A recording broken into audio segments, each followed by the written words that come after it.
بسم اللہ الرحمن الرحیم رب اشرح لی صدری ویسر لی امری واحلل عقدۃ من لسانی یفقہوا قولی. ٹی وی ٹوڈے کی رمضان ٹرانسمیشن ریان رمضان میں خوش آمدید.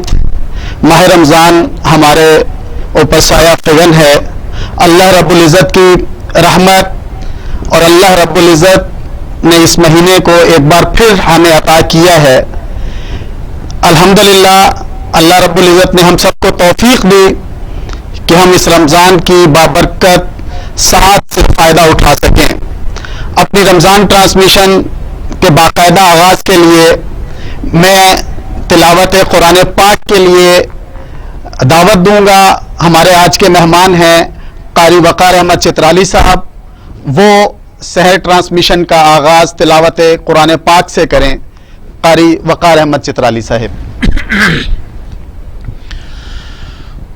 اعوذ باللہ من الشیطان الرجیم.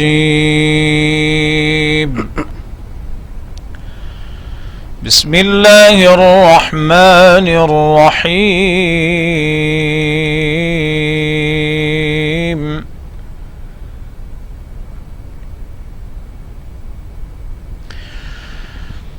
لا يستوي أصحاب النار وأصحاب الجنة أصحاب الجنة هم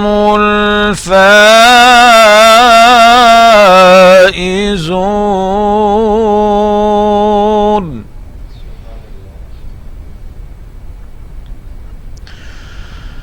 لو أنزلنا هذا القرآن على جبل لرأيته خاشعا متصدعا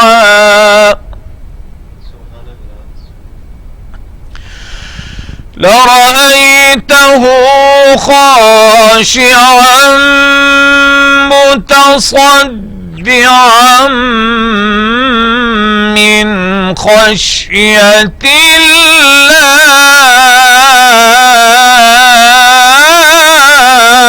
الله. وتلك الأمثال نضربها للناس لعلهم يتفكرون.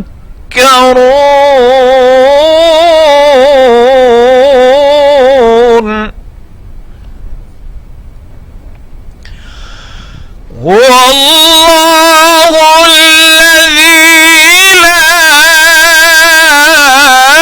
إله إلا هو عالم الغيب والشهادة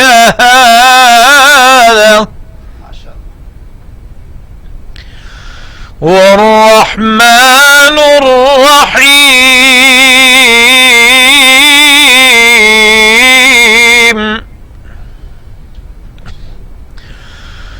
هو الله الذي لا إله إلا هو عالم الغيب والشهادة هو الرحمن الرحيم.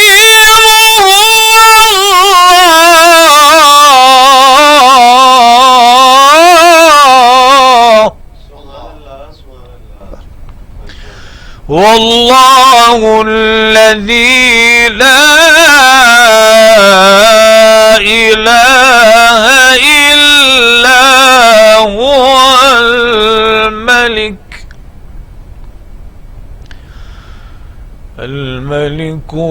القدوس السلام المؤمن المهيمن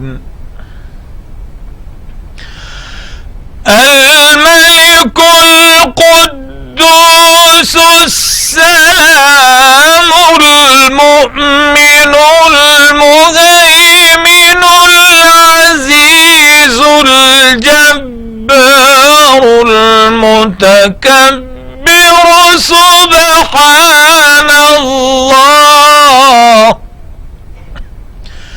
سبحان الله عما يشركون والله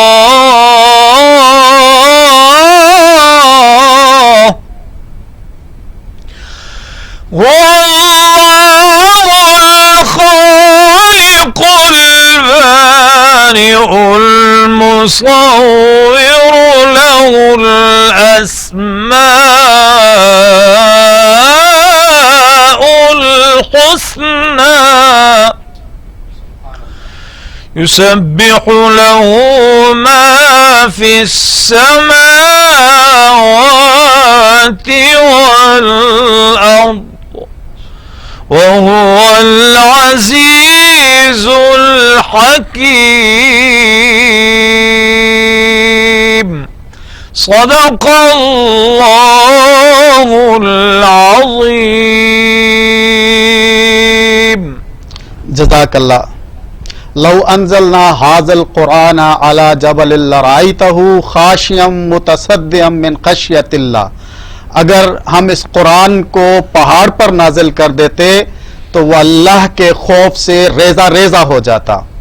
ناظرین، ماہ رمضان قرآن کا مہینہ، ماہ رمضان نیکیوں کا مہینہ، اسی ماہ کے اندر قرآن پاک کا نزول بھی ہوا، اور ہم انشاءاللہ اس پورے مہینے ماہ رمضان کی برکات کو سمیٹنے کی کوشش کریں گے. ہم اپنے اگلے ایونٹ کی طرف چلتے ہیں. نعت رسول مقبول صلی اللہ علیہ وسلم کے لیے میں حسان شاہد کو دعوت دوں گا کہ وہ نعت رسول مقبول پیش کریں صلی اللہ علیہ وسلم.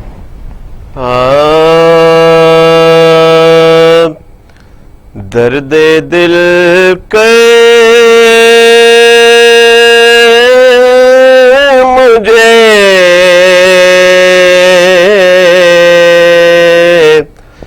عطا یا رب، درد دل کے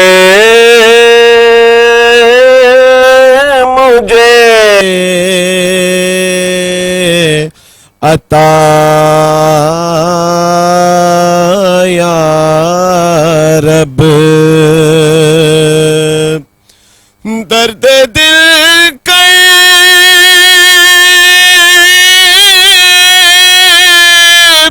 مجھے عطا یا رب،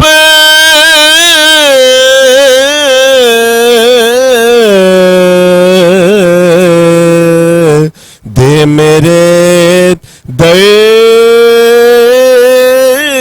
کی دوا یا رب، دے میرے درد کی دوا یا رب، اور لاج رکھ لے گناہگاروں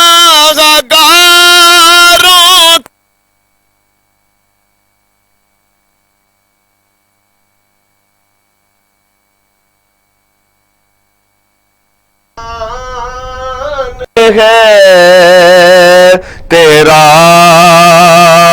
یا رب.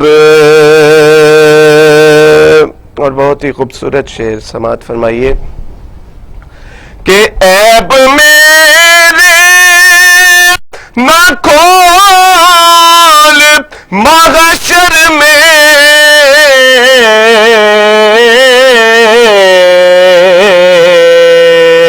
کہ نام ستار ہے تیرا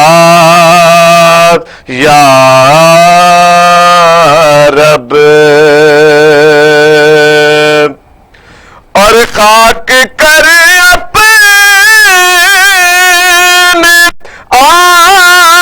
آستانے کی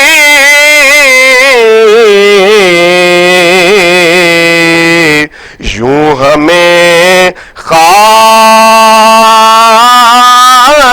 میں ملا یا رب، درد دل کر مجھے عطا یا رب۔ درد دل کر مجھے عطا یا رب، حمد باری تعالی ہمیں حسان شاہد صاحب سنا رہے تھے۔ ناظرین، رمضان کا آغاز ہو چکا ہے اور رمضان المبارک کا ہمارے پاس آنا اللہ رب العزت کی بہت ساری نعمتوں اور رحمتوں میں سے ایک نعمت اور رحمت ہے۔ اس رمضان کو نبی کریم صلی اللہ علیہ وسلم جس اہتمام کے ساتھ کیا کرتے تھے، رمضان کی آمد سے پہلے آپ صلی اللہ علیہ وسلم اپنی کمر کس لیا کرتے تھے اور اس میں صحابہ کو بھی ترغیب دیا کرتے تھے کہ وہ رمضان سے پورا فائدہ اٹھائیں۔ رمضان کے اس حصے میں جبکہ یہ رمضان نبی کریم صلی اللہ علیہ وسلم کی زندگی کے اندر آیا، نبی مہربان صلی اللہ علیہ وسلم نے اس رمضان سے پوری محبت کا اظہار کیا اور اس سے استفادہ کی کوشش کی۔ حضور نبی کریم صلی اللہ علیہ وسلم کی بالعموم راتیں اور ماہ رمضان کی بالخصوص راتیں اللہ رب العزت کے سامنے کھڑا ہو کے گزرتی تھی۔ دن میں روزہ کی مشقت آپ صلی اللہ علیہ وسلم برداشت کیا کرتے تھے اور اسی حالت میں کئی مواقع پر ایسا بھی ہوا کہ غزوات ہوئے اور حضور نبی کریم صلی اللہ علیہ وسلم ماہ رمضان کے اندر بنفس نفیس غزوات کے اندر شریک ہوئے۔ اس کے ساتھ ساتھ اللہ کے نبی صلی اللہ علیہ وسلم نے اس رمضان کی فضیلت کے حوالے سے بے شمار احادیث بیان کی، لوگوں کو اس مرحلے پر تیار رہنے کا حکم دیا، لوگوں کو رمضان کی برکات سمیٹنے کا حکم دیا اور اسی ماہ رمضان کے اندر قیام اللیل بھی آپ صلی اللہ علیہ وسلم نے فرمایا اور صحابہ کو ترغیب دی۔ اور اس ماہ رمضان کے آخری عشرے کے اندر حضور نبی کریم صلی اللہ علیہ وسلم نے طاق راتوں میں شب قدر کو تلاش کرنے کی کوشش کی۔ ہم حسان شاہد سے ایک دفعہ پھر گزارش کرتے ہیں کہ نعت رسول مقبول کے چند اشعار پیش کریں ہمارے سامنے حسان شاہد۔ میرا گدا میرا منگتا میرا غلام آئے، میرا گدا میرا منگتا میرا غلام آئے، میرا گدا میرا منگتا میرا غلام آئے، کہ خدا کرے کبھی طیبہ سے یہ پیام آئے، خدا کرے ابھی طیبہ سے یہ پیام آئے، ایک بار پھر دکھا دو رمضان میں مدینہ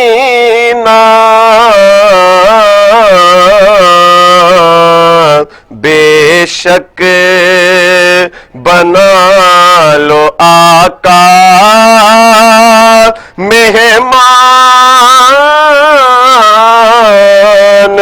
دو گھڑی کا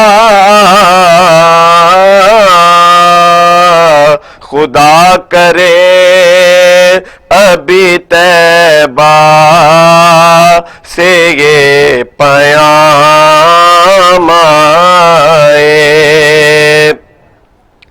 اور غلام زہرا ہوں میں تو علی کا نوکر ہوں غلام زہرا ہوں میں تو علی کا نوکر ہوں ہمیشہ پنج تنی نسبت ہی میرے کام آئے اور میں اس یقین سے آیا ہوں ان کے روضے سے میں اس یقین سے آیا ہوں ان کے روضے سے وہ پھر کہیں گے کہ واپس میرا غلام آئے وہ پھر کہیں گے کہ واپس میرا غلام آئے اور درود آل محمد کی یہ فضیلت ہے کہ ہمیشہ پنجتنی نسبت ہی میرے کام آئے ہاں میرا گدا میرا منگتا میرا غلام آئے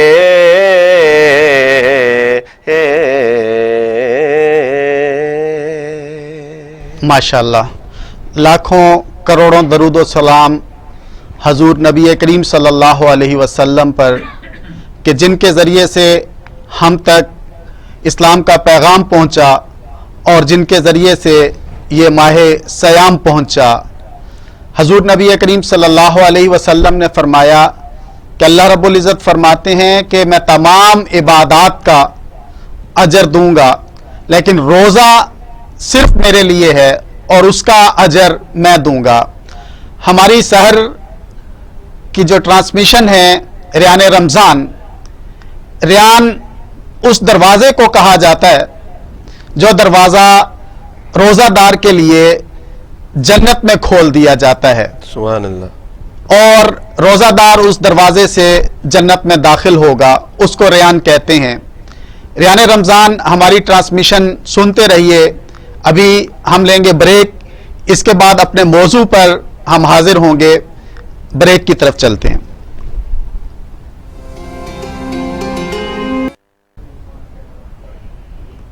وقفے کے بعد دوبارہ خوش آمدید۔ وقفے میں ہمیں جوائن کیا ہے پروفیسر محمد ابراہیم خان صاحب نے۔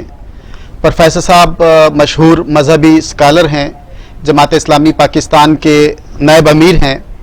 ہم ان سے ڈسکشن کا آغاز کریں گے۔ پروفیسر فرمائیے گا کہ روزے کا تصور کیا ہے؟ بسم اللہ الرحمن الرحیم۔ روزے کی فرضیت کا حکم قرآن مجید میں اللہ نے جو ارشاد فرمایا ہے، شہر رمضان الذی انزل یا ایہا الذین آمنوا کتب علیکم الصیام کما کتب علی الذین من قبلکم لعلکم تتقون۔ اللہ نے فرمایا کہ تمہارے اوپر اے وہ لوگوں جو ایمان لائے ہو، تمہارے اوپر روزے فرض کر دیے گئے ہیں جس طرح تم سے پہلے کی امتوں پر روزے فرض تھے، تاکہ تمہارے اندر تقوی پیدا ہو، تقوی سے روزے کی حقیقت ہم جان سکتے ہیں۔ روزہ کیا ہے؟ طلوع فجر سے لے کر شام کے وقت، مشرق سے جب رات کی اندھیری طلوع ہونا شروع ہو جاتی ہے، اس دوران میں کھانے پینے سے اور جائز طریقے سے اپنے خواہشات پورے کرنے سے اپنے آپ کو روکے رکھنا، یہ روزہ ہے۔ اس وقت میں یعنی دن کے وقت میں، رمضان کے مہینے میں اللہ نے یہ چیز فرض قرار دی ہے مومنین پہ کہ وہ اپنے آپ کو ان جائز اور حلال کاموں سے روکیں گے جو دوسرے اوقات میں جائز ہیں اور وہ کر سکتے ہیں۔ اس طریقے سے ضبط نفس، سیلف کنٹرول، اللہ تعالیٰ اس کی تربیت دینا چاہتا ہے اپنے بندوں کو کہ اس وقت میں جیسے آپ اس سے اپنے جائز کاموں سے اپنے آپ کو روک رہے ہیں، اس کے علاوہ پھر آپ ناجائز کاموں سے اسی طریقے سے اپنے آپ کو روکے رکھیں گے جیسا کہ اس وقت میں اپنے آپ کو آپ نے جائز طریقوں سے روک رکھا تھا۔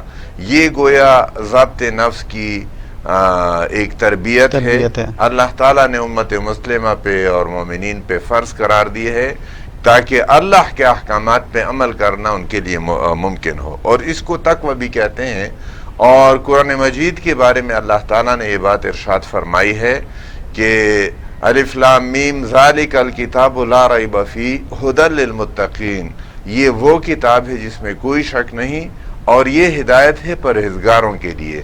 قرآن سے لینے کے لیے تقوی درکار ہے، اور تقوی حاصل کرنے کا بہترین ذریعہ وہ روزہ ہے، اور رمضان کے روزے اللہ نے فرض کیے ہیں، اور پھر اس بارے میں فرمایا شہر رمضان الذی انزل فیہ القرآن ھدی للناس وبینات من الہدی والفرقان، رمضان کے مہینے میں قرآن نازل ہوا، اور یہ قرآن جو ہے یہ ہدایت ہے لوگوں کے لیے، اور اس میں بینات ہیں، ہدایت کی واضح نشانی اور واضح دلائل ہیں، اور یہ فرقان ہے، حق اور باطل کے درمیان فرق کرنے والی ہے۔ اس لیے فرمایا فمن شاہد منکم الشہر فلیصمہ، جو کوئی تم میں یہ مہینہ پائے وہ اس میں روزے رکھے۔ یہ گویا ایک تعلق قائم ہو گیا روزے، رمضان اور قرآن کے درمیان۔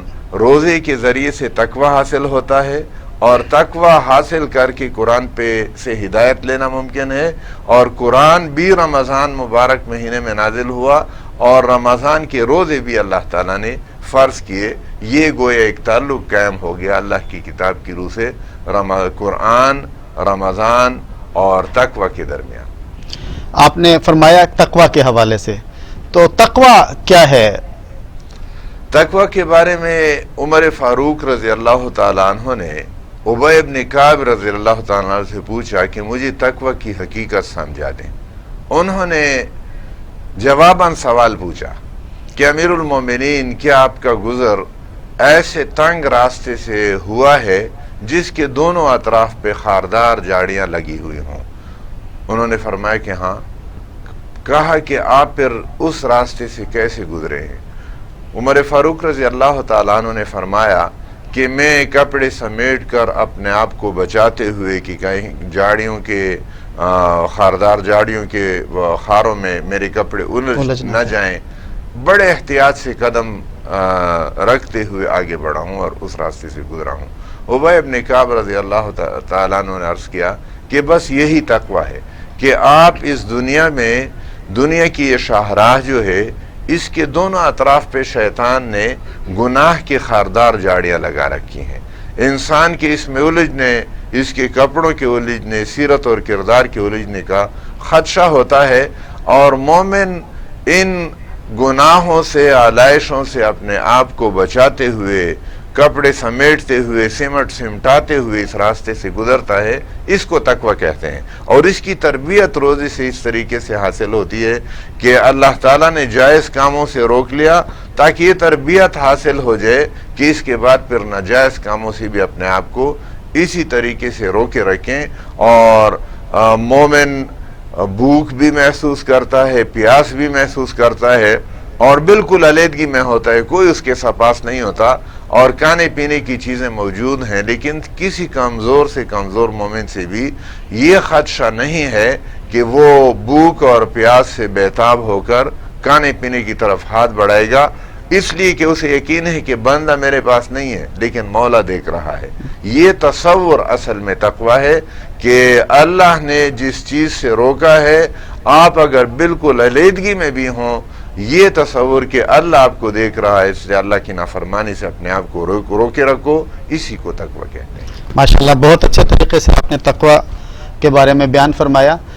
یہ فرمائیے گا کہ جب ماہ رمضان سایہ فگن ہوتا تھا تو حضور نبی کریم صلی اللہ علیہ وسلم کی ذاتی زندگی میں کیا معمول تھا، اور آپ صلی اللہ علیہ وسلم صحابہ کو کیا کہا کرتے تھے؟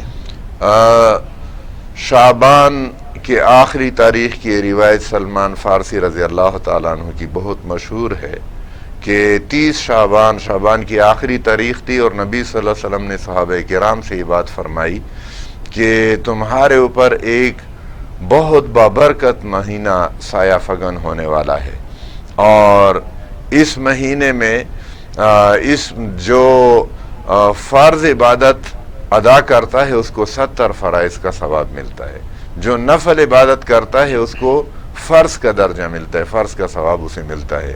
اور اس مہینے میں پھر وہ عائشہ رضی اللہ تعالیٰ عنہ کا ارشاد ہے کہ وہ کمر کس لیتے تھے نیکیوں کے لیے، اور روایت میں یہ بات بھی آتی ہے کہ آپ ویسے بھی سخی تھے لیکن رمضان کے مہینے میں آپ کی سخاوت چلتی ہوا کی طرح ہوتی، اور سخاوت کا مظاہرہ بھی کرتے، اور یہ بھی فرمایا کہ اس مہینے میں آپ خود بھی عبادات میں بہت زیادہ کوشش کرتے تھے، اور اپنے اہل خانہ کو بھی جگاتے تھے راتوں کو اللہ کی عبادت کے لیے، اور دن کے اوقات میں بھی اللہ کی کتاب کی تلاوت، ذکر و اذکار، اور پھر قیام اللیل، رات کی تراویح، تہجد، یہ آپ کے معمولات میں اور بھی تیزی آ جاتی تھی اللہ تعالیٰ کے دین پہ عمل کرنے میں۔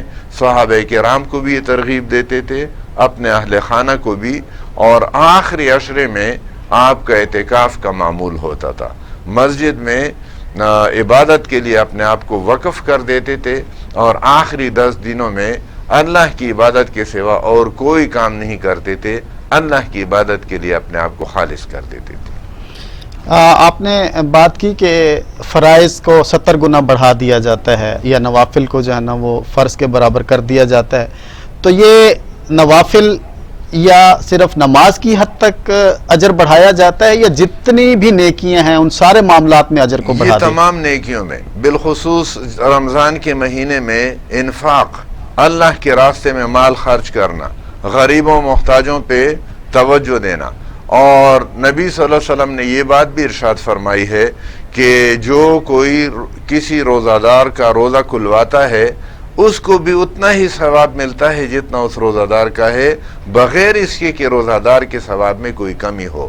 تو صحابہ کرام نے عرض کیا کہ اللہ کے رسول صلی اللہ علیہ وسلم، ہم میں سے ہر کسی کے پاس تو مال نہیں ہوتا، اور اخراجات اور خیرات اور صدقات اور روزہ کھلوانا یہ تو مال اور دولت موجود ہو تو ہو سکتا ہے۔ نبی صلی اللہ علیہ وسلم نے فرمایا کہ دودھ کا ایک گھونٹ کسی کو دے کر اس کا روزہ کھلوائے، یا کھجور کا ایک ٹکڑا، یعنی کھجور کا پورا دانہ نہیں، اس کا ایک حصہ وہ آپ کسی کو دیں اور روزہ کھلوائیں، اس کو بھی آپ کو ثواب ملتا ہے۔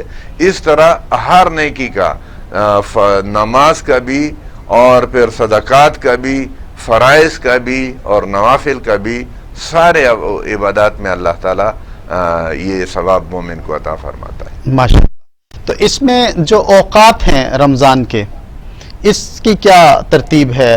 صبح کے لیے، سحری کے لیے، اور پھر جو ہے نا وہ شام کے لیے؟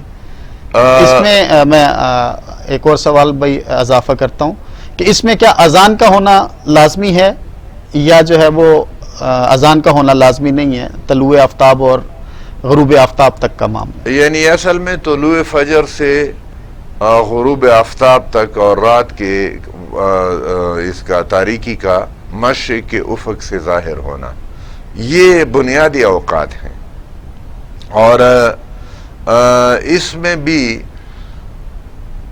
حضور نبی کریم صلی اللہ علیہ وسلم نے یہ فرمایا ہے کہ یعنی اب اصل میں آذان کا تصور یہ ہے کہ اس زمانے میں تو گھڑیاں نہیں تھی، ہر کوئی افق کو دیکھ کے وقت بھی معلوم نہیں کر سکتا تھا، تو یہ آذان ایک علامت تھی، یعنی لازم نہیں ہے لیکن یہ ایک علامت تھی۔ لوگ فجر کی اذان بھی سنتے تھے تو فجر کی اذان سن کر اپنے آپ کو روک لیتے تھے، کھانے پینے کو چھوڑ دیتے تھے، اور پھر مغرب کی اذان سن کر ان کو یہ معلوم ہو جاتا تھا کہ اب روزے کا وقت ختم ہو گیا اور رات ظاہر ہو گئی ہے۔ اس لیے اذان لازم تو نہیں ہے لیکن اذان کی اپنی برکت بھی ہے، اور وہ اذان کے ساتھ ہی یہ روزہ شروع ہوتا ہے اور مغرب کی اذان پہ پھر اسے کھولا جاتا ہے۔ اس میں نبی صلی اللہ علیہ وسلم نے یہ بات بھی ارشاد فرمائی ہے کہ سحری میں برکت ہے، ان فی السحور برکت، اور تم سحری کھا لیا کرو، تمہارا جی نہ بھی کرے تو کچھ نہ کچھ اس وقت چند نوالے لے لیا کرو تاکہ تمہارے اندر طاقت آئے اور پھر دن کے وقت میں تم بھوک سے نڈال نہ ہو۔ اس لیے سحری کی بھی تلقین کی گئی ہے، اور سحری کے بارے میں فرمایا کہ کوشش تو یہ ہونی چاہیے کہ فجر کی اذان سننے سے پہلے، شروع ہونے سے پہلے ہم اپنے آپ کو کھانے پینے سے فارغ کریں۔ لیکن اگر کہیں دیر سے آدمی اٹھا ہے اور فجر کی اذان شروع ہو گئی تو نبی صلی اللہ علیہ وسلم نے فرمائے کہ فوری طور پہ تھوڑا بہت کھا کر وہ اپنے آپ کو روزے کے لیے تیار کر لے، اور یہ وقت ایسا نہیں ہے کہ اس کو سیکنڈوں میں ناپا جا سکے، یعنی وقت کے اندر وسعت ہوتی ہے اور اس کا فائدہ بہرحال اٹھانا چاہیے۔ اور پھر مغرب کے وقت میں اذان ضروری نہیں لیکن اذان کی برکت ہے کہ اللہ کا نام لیا جاتا ہے اور اسی کے ساتھ روزہ کھولے تو اس کا زیادہ فائدہ ہوگا۔ صحیح۔ تو اس دوران اگر کسی کی آنکھ نہیں کھلتی سحری کے وقت تو کیا اس کے لیے گنجائش موجود ہے کہ وہ روزہ چھوڑ دے، یا اس کو روزہ جو ہے نا وہ رکھنا؟ روزہ چھوڑنے کی گنجائش رمضان کے دوران نہیں ہے۔ روزہ اسے اللہ سے دعا کرنی چاہیے کہ اللہ تعالیٰ اسے توفیق دے، اور کوئی تھوڑی سی مشقت تو یقیناً اٹھانی پڑتی ہے لیکن کوئی ایسی غیر معمولی مشقت نہیں ہے کہ آدمی اس کو سرے سے برداشت نہ کر سکے۔ تو آپ نے یہ بھی فرما دیا کہ اذان جو ہے وہ ضروری نہیں ہے، تو اس میں کچھ لوگوں کا یہ ہوتا ہے کہ بس میں نے اس اذان کے ساتھ روزہ رکھا تھا اور اسی کے ساتھ جو ہے نا وہ میں نے کھولنا ہے، تو وہ آپ کی گفتگو سے بھی اندازہ ہو گیا کہ اس کا جو ہے نا وہ تعلق غروب آفتاب اور طلوع آفتاب کے ساتھ ہے، طلوع فجر کے ساتھ ہے، طلوع فجر اور غروب آفتاب جی اسی سے تعلق ہے، طلوع فجر اور غروب آفتاب کے ساتھ ہے، اور اس کو جو ہے نا وہ مختلف اذانوں کا جو ہے نا وہ انتظار آپ نے فرمایا نہیں کرنا چاہیے۔ ہم گفتگو کر رہے ہیں پروفیسر محمد ابراہیم خان صاحب سے، اور رمضان کے حوالے سے سمجھنے کی کوشش کر رہے ہیں روزے کی اہمیت، روزے کی فضیلت، اور اس حوالے سے گفتگو ہماری جاری ہے۔ اس دوران ہم بریک لیں گے، بریک کی طرف چلتے ہیں، اس کے بعد ہم اپنے موضوع کو جاری رکھیں گے۔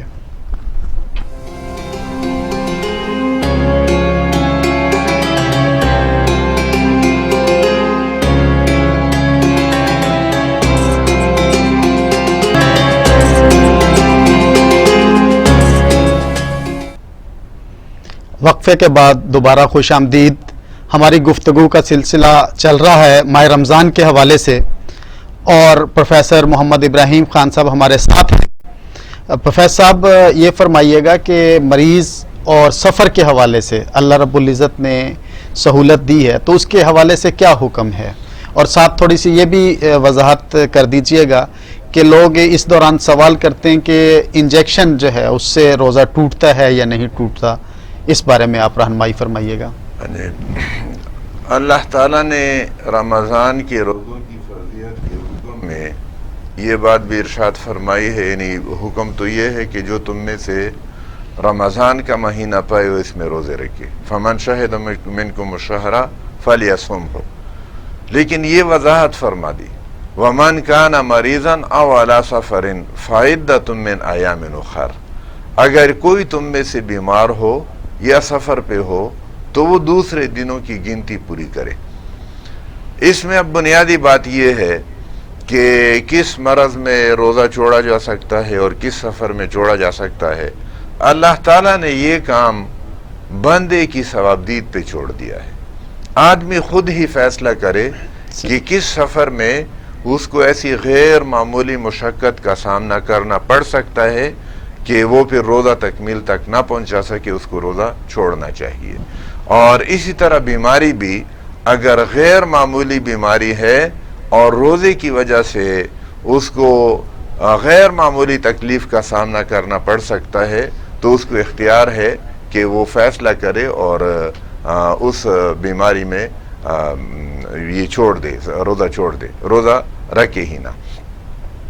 صحابہ کرام کی بات روایات میں آتی ہے کہ رمضان کے دوران سفر میں ایک ہی ساتھ سفر کر رہے ہوتے تھے، بعض روزے سے ہوتے تھے اور بعض روزے سے نہیں ہوتے تھے، لیکن روزہ دار ان پہ اعتراض نہیں کرتے تھے جن کا روزہ نہیں ہوتا تھا، اور جن کا روزہ نہیں ہوتا تھا وہ روزہ داروں پہ اعتراض نہیں کرتے تھے۔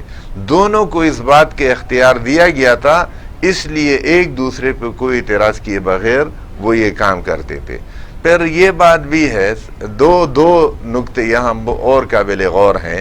نبی صلی اللہ علیہ وسلم نے یہ بات ارشاد فرمائی ہے، اور وہ واقعہ ایسا ہے کہ روزے کا سفر تھا، روزے کے دوران، اور ایک آدمی بے حال تھا، نڈال تھا، دوسرے لوگ اس کو سہارا دے کے لے جا رہے تھے۔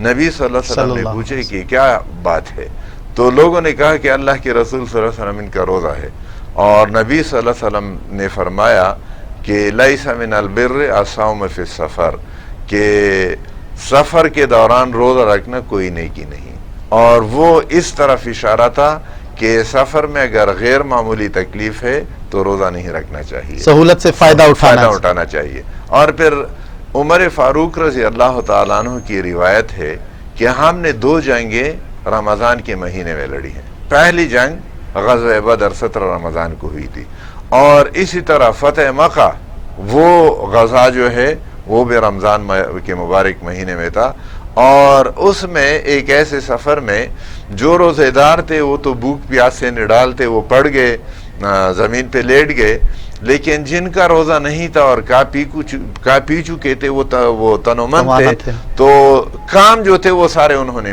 نمٹائے۔ اور نبی صلی اللہ علیہ وسلم نے اس موقع پہ فرمایا کہ آج تو جن کا روزہ نہیں ہے وہ نیکیوں میں آگے بڑھ گئے اور نیکیاں انہوں نے کما لی۔ تو اس لیے یہ بندے کی ثوابدید پہ ہے کہ وہ سفر میں بھی اور مرض میں بھی۔ مرض میں یہ علماء کا فتویٰ تو موجود ہے کہ انجیکشن لگایا جا سکتا ہے، انجیکشن لگانے کی اجازت اگرچہ ہے، لیکن اس کے باوجود احتیاط کا تقاضا یہ ہے کہ اگر آپ کو ضرورت پڑ رہی ہے اور اللہ نے رخصت دی ہے، آپ اس روز روزہ نہ رکھیں، لیکن اس کے دن کے اوقات کے علاوہ بھی انجیکشن کا اہتمام ہو سکتا ہے۔ اس لیے اگر کوئی ایسی غیر معمولی صورت پیدا ہو گئی ہے کہ روزہ رکھ لیا ہے اور اس کے بعد دن کے وقت میں مرض اتنا بڑھ گیا ہے کہ علاج کے بغیر اس کا زندہ رہنا ہی شاید ممکن نہ ہو، تو پھر دوا کا استعمال ہو سکتا ہے، انجیکشن کا استعمال بھی ہو سکتا ہے، لیکن احتیاط کا تقاضا یہ ہے کہ اس کو اگر مؤخر رکھا جائے، یا تو روزہ چھوڑ دیا جائے اور یا اس کو مؤخر رکھا جائے ان اوقات کے لیے جس میں روزہ نہ ہو۔ احتیاط بہرحال اسی میں ہے، اور ہمیں چاہیے کہ احتیاط کو ملحوظ رکھتے ہوئے ہم یہ کام کریں۔ اس میں مریض اور مسافر، اس کے لیے جہاں یہ بات ارشاد فرمائی ہے کہ وہ گنتی دوسرے دنوں کی گنتی پوری کر سکتے ہیں، اس کی حقیقت بھی توڑی اللہ نے واضح فرمائی ہے۔ صحیح۔ اور اللہ نے یہ بات ارشاد فرمائی ہے کہ اللہ نے تو یرید اللہ بکم اليسر ولا یرید بکم العسر، اللہ تمہارے اوپر آسانی چاہتا ہے، تمہارے لیے آسانی چاہتا ہے، تمہارے اوپر تنگی نہیں چاہتا۔ اپنے احکامات کے اندر اس نے تمہارے لیے آسانیاں رکھی ہیں، اس لیے تم یہ کام کرو، لیکن اس کے ساتھ ہی یہ بات بھی ارشاد فرمائی ہے وَلِتُكَبِّرُوا اللَّهَ عَلَىٰ مَا هَدَاكُمْ، اللہ نے تمہیں جو ہدایت دی ہے قرآن مجید کی صورت میں، محمد عربی صلی اللہ علیہ وسلم کی صورت میں، اس ہدایت پہ، اللہ کے ان انعامات پہ اللہ کی بڑائی بیان کرو، اللہ کی کبریائی بیان کرو، اور وَلَعَلَّكُمْ تَشْكُرُونَ، اور کہ تمہارے اندر شکر گزاری پیدا ہو جائے، اللہ تعالیٰ کے انعامات پہ تم اللہ کا شکر ادا کرنے لگو، اور اللہ تم سے اس طریقے سے راضی ہو۔ ماشاءاللہ۔ اچھا، یہ آپ نے مریض کے بارے میں تو کہہ دیا کہ وہ اگر مشکل پیش آئے تو اس کو روزہ کی اجازت ہے، وہ توڑ سکتا ہے، گنجائش موجود ہے۔ ایک مسافر ہے، اس نے نیت یہ کی کہ میں پہنچ جاؤں گا اور روزہ میرا جو ہے نا وہ مکمل ہو جائے گا، لیکن درمیان میں اس کو مشکل پیش آ گئی، تو کیا اس صورت میں وہ روزہ توڑ سکتا ہے یا اس کو روزہ مکمل؟ یعنی بہتر یہ ہے کہ وہ سفر کو قطع کرے، سفر کو وہ قیام کرے اور غیر معمولی تکلیف میں اور مشقت میں خود کو نہ ڈالے، اور اس طریقے سے یہ مسئلہ حل ہو سکتا ہے، آسانی سے۔ جزاک اللہ۔ اچھا، ایک اور ہمارے ہاں یہ مسئلہ پیش آتا ہے کہ خواتین اس دوران کچن میں کام کرتی ہیں، اور افطاری کے وقت بھی، سحری کے وقت بھی، اور ان کو یہ ہوتا ہے کہ مرد جس طرح سے عبادات کر لیتے ہیں تو ہمیں وہ موقع نہیں ملتا ہے، تو اس معاملے میں خواتین کے لیے کیا اجر جو مرد کے افعال ہیں اس کا بھی اس کو جائے گا، یا جو ہے نا اس کے لیے اور اجر ہے اللہ کی طرف سے؟ یعنی دونوں چیزیں ہیں، ایک تو یہ کہ مردوں کی خدمت میں لگی ہیں، تو مرد جو روزے سے ہیں اور ان کو جو ثواب مل رہا ہے، ان کی خدمت کر کے ان کو بھی وہ ثواب ملتا ہے، لیکن اس کے ساتھ ہی ساتھ ان کا یہ کام بھی بنیادی طور پر اس کا بھی ان کو، اور پھر رمضان کے مہینے میں رمضان کے حوالے سے ثواب میں جو اضافہ ہے، جس طرح فرض کا ثواب 70 اور نفل کا ثواب فرض کے برابر، تو ان کے اس عمل کا یقیناً رمضان کے دوران زیادہ ثواب ان کو اس عمل کا بھی یقیناً ملے گا۔ ماشاءاللہ، یہ اللہ رب العزت کے انعامات ہیں۔ بالکل۔ تو اسی طرح مرد جو ہے وہ دن بھر محنت کرتا ہے، اور اس کے لیے بھی پھر اتنا ہی ہوگا کہ وہ محنت مزدوری جو کرتا ہے، معاش کی اور افطار کے لیے جو اہتمام کر کے لاتا ہے، اپنے خاندان کے لیے جو کماتا ہے، اس کا ثواب میں اس مہینے میں اس کا ثواب اس سے بڑھ کر اسے بڑھ کے ہو جاتا ہے۔ اچھا، ایک اور ہم اس وقت یہاں پہ موجود ہیں اور ہم اپنے ناظرین کو رمضان ٹرانسمیشن کے حوالے سے آگاہ بھی کر رہے ہیں، تو کیا ہمارے لیے بھی کوئی ایسا اجر اور ثواب موجود ہے کہ ہم اس وقت اس محفل میں موجود ہیں اور ہم جو ہے نا وہ لوگوں کو سکھانے کی کوشش کر رہے ہیں، تو اس بارے میں ذرا رہنمائی فرمائیے۔ یہ یعنی رمضان کے استقبال کا پروگرام اور رمضان کے حوالے سے لوگوں کی رہنمائی، اس کا بھی یقیناً ثواب ہے، اور اصل میں تو ثواب نیتوں سے ملتا ہے، جس کی نیت جیسی ہے، ثواب کی نیت سے، اللہ کی رضا کی غرض سے جو بھی نیک کام کیا جائے اس کا یقیناً ثواب ملتا ہے، اور پھر رمضان میں زیادہ ثواب ملتا ہے دوسرے دنوں کی نسبت، اور پھر بالخصوص ایسے وقت میں کہ اس میں تھوڑی سی مشقت زیادہ اٹھانی پڑے، اس کا پھر یقیناً ثواب زیادہ ہی ملے گا۔ ماشاءاللہ۔ ہم اس دوران جو ہے وہ حسان سے چند نعتیہ اشعار سنیں گے۔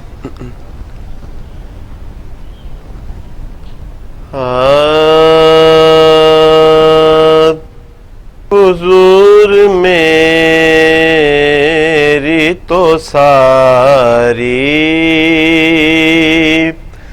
بہار آپ سے ہے، میں بے قرار تھا، میرا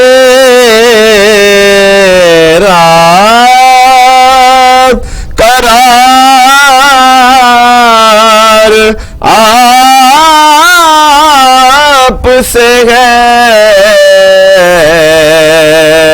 حضور میری تو ساری، میں اس یقین سے زندہ ہوں آپ میرے ہیں، میں اس یقین سے زندہ ہوں آپ میرے میری حیات کا دارو مدار آپ سے ہے میں بے قرار تھا یا رسول اللہ آقا میں بے قرار تھا میرا قرار آپ سے ہے حضور میری تو ساری. بہت خوبصورت شعر سماعت فرمائے. کہاں وہ عز مدینہ کہاں میری ہستی کہاں وہ عز مدینہ کہاں میری ہستی یہ حاضری کا سبب بار بار آپ سے ہے. آخری شعر سماعت فرمائیے. کہ سیاہ کار ہوں آقا بڑی ندامت ہے سیاہ کار ہوں آقا بڑی ندامت ہے قسم خدا کی یہ میرا وقار آپ سے ہے بس میں بے قرار تھا میرا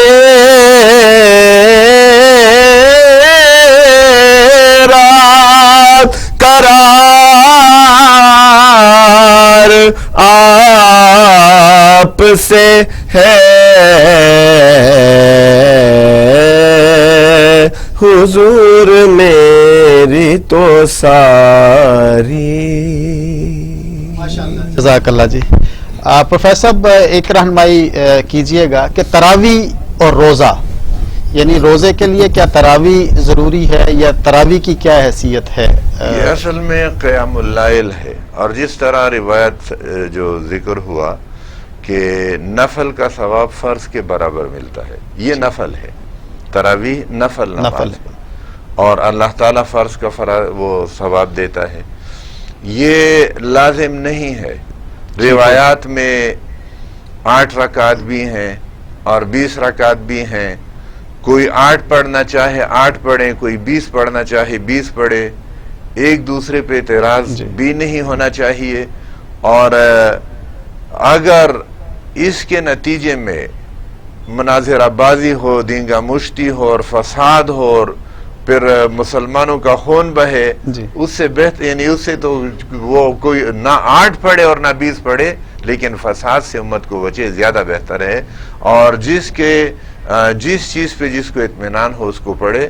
یہ بہرحال نفل ہے لیکن اس کا ثواب بھی بہت زیادہ بیان ہوا ہے. اور پھر بالخصوص جب قرآن کی تلاوت اس میں ہو رہی ہو اور پورا قرآن سنایا جا رہا ہو تو اس کا ثواب اور بھی بڑھ جاتا ہے. ماشاءاللہ جزاک اللہ. بہت شکریہ پروفیسر صاحب آپ نے ہمیں وقت دیا. ناظرین ماہ رمضان کا آغاز ہو چکا ہے اور ہماری کوشش یہ ہے کہ ہم آپ تک دین کی حقیقی تصویر پہنچا سکیں. ہم ایسی چیزیں آپ کی رہنمائی کر سکیں جو اللہ رب العزت نے ہمارے لیے آسان پیدا کی ہیں اور اللہ رب العزت نے جو احکامات نازل کیے ہیں ہم ان کی روشنی کے اندر آپ کی رہنمائی کر سکیں. ہمارے ساتھ اس دوران مختلف مہمان تشریف لائیں گے، اور اگر آپ لوگوں کا کوئی سوال ہو اس حوالے سے تو آپ ہمارے واٹس ایپ نمبر پر اپنے سوالات کر سکتے ہیں. صحت ٹرانسمیشن ریان رمضان میں ہمارے ساتھ رہیے گا اور ہم انشاءاللہ آپ کی رہنمائی کرتے رہیں گے. انشاءاللہ اگلی سہری میں اگلے موضوع کے ساتھ ملاقات ہوگی. اللہ ہم سب کا حامی و ناصر ہو.